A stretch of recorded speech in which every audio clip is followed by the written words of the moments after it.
Shalom Bapak Ibu Saudara-saudara yang dikasihi dalam Yesus Kristus. Perenungan kita pada sore hari ini terambil dari Yunus 4 ayatnya pertama sampai ayatnya yang ke-11. Yunus 4 ayatnya pertama sampai ayatnya yang ke-11. Yunus belajar menginsyafi bahwa Allah mengasihi bangsa-bangsa lain.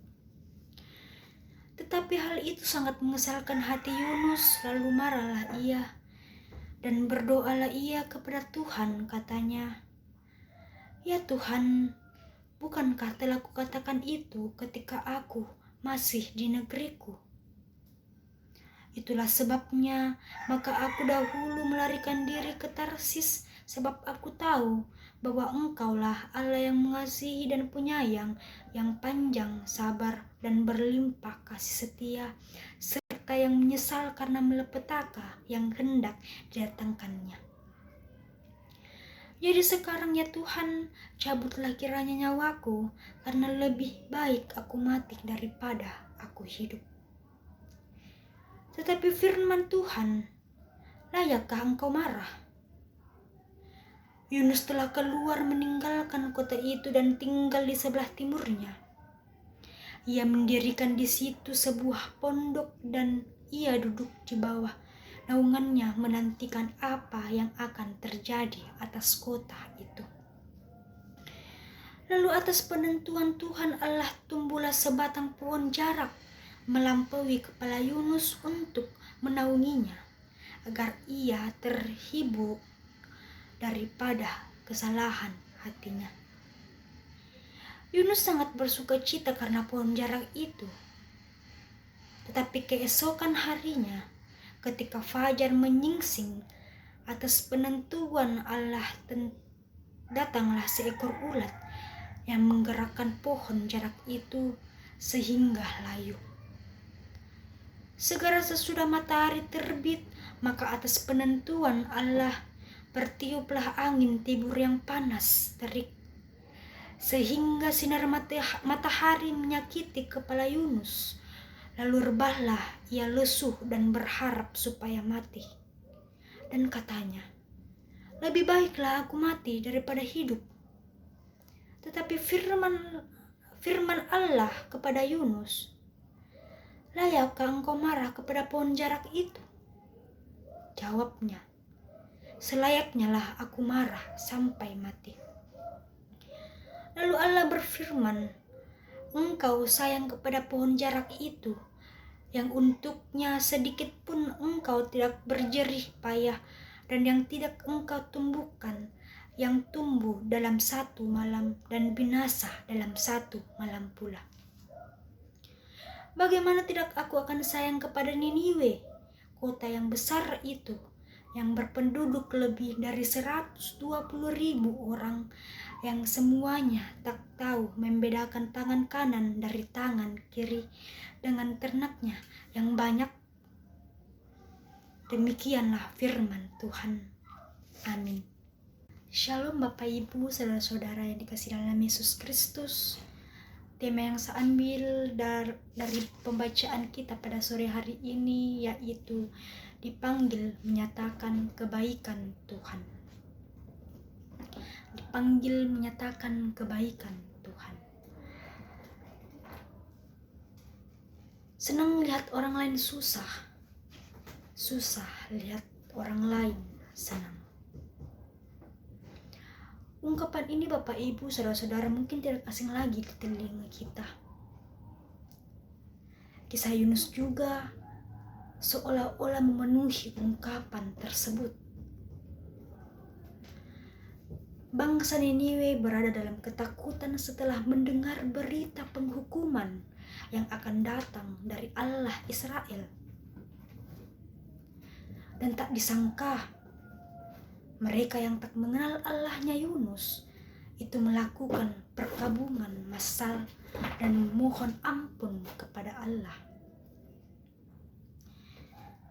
Disinilah satu-satunya kisah dalam Alkitab yang memperlihatkan bahwa Allah dapat berubah pikiran.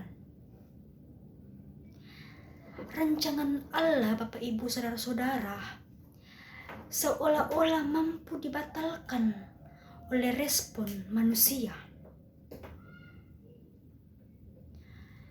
Ini sekaligus menunjukkan bahwa pandangan Allah Perjanjian Lama adalah Allah yang kejam, bukanlah pendapat yang tepat. Kisah Yunus ini, Bapak Ibu Saudara-saudara, menunjukkan betapa Allah yang murka itu bisa berbalik kembali, berbelas kasihan dan mengasihi tak kalah manusia yang maha rahim tersebut. Hal ini bertolak belakang dengan sikap yang ditunjukkan oleh Yunus, Bapak Ibu Saudara-saudara. Ia marah dan kecewa karena orang Niniwe tak jadi dihukum oleh Allah. Yunus seolah puas jika Niniwe dihancurkan leburkan oleh Allah, tetapi itu tak terjadi. Menariknya di sini, Bapak Ibu Saudara-saudara, Allah mengajar Yunus untuk menginsyafi bahwa Allah juga mengasihi bangsa lain lewat sebatang pohon jarak. Pohon itu ditumbuhkan oleh Allah, tetapi di atas pondok Yunus didirikan tak jauh dari kota Niniwe. Pohon jarak itu amat lebat, sehingga melindungi Yunus dari sengat matahari. Yunus pun bersuka cita atas hal itu. Akan tetapi, pohon itu kemudian mati. Akibatnya, Bapak Ibu Saudara-saudara, sinar matahari membuat Yunus kepanasan sehingga ia pun mengajukan protes kepada Allah. Allah penuh hikmat mengajarkan kepada Yunus mengapa ia lebih mengasihi tanaman dibandingkan sesamanya manusia yang berbeda latar belakang, suku, dan bangsa.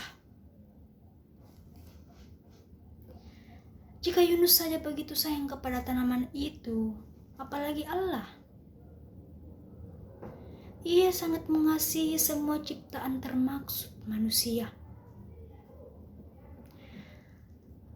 Dan pelajaran yang dapat dipetik, Bapak Ibu Saudara-saudara,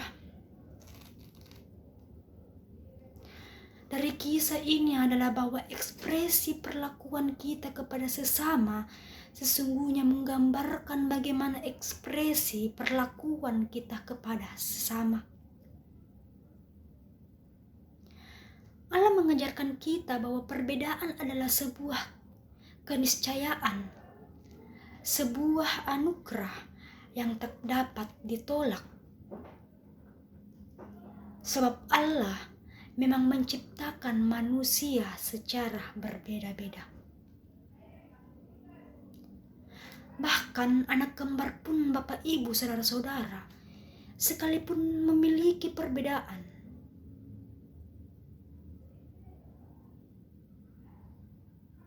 hal ini menunjukkan bahwa Allah hendak mengajarkan kepada kita semua tentang bagaimana sikap terhadap orang lain yang berbeda.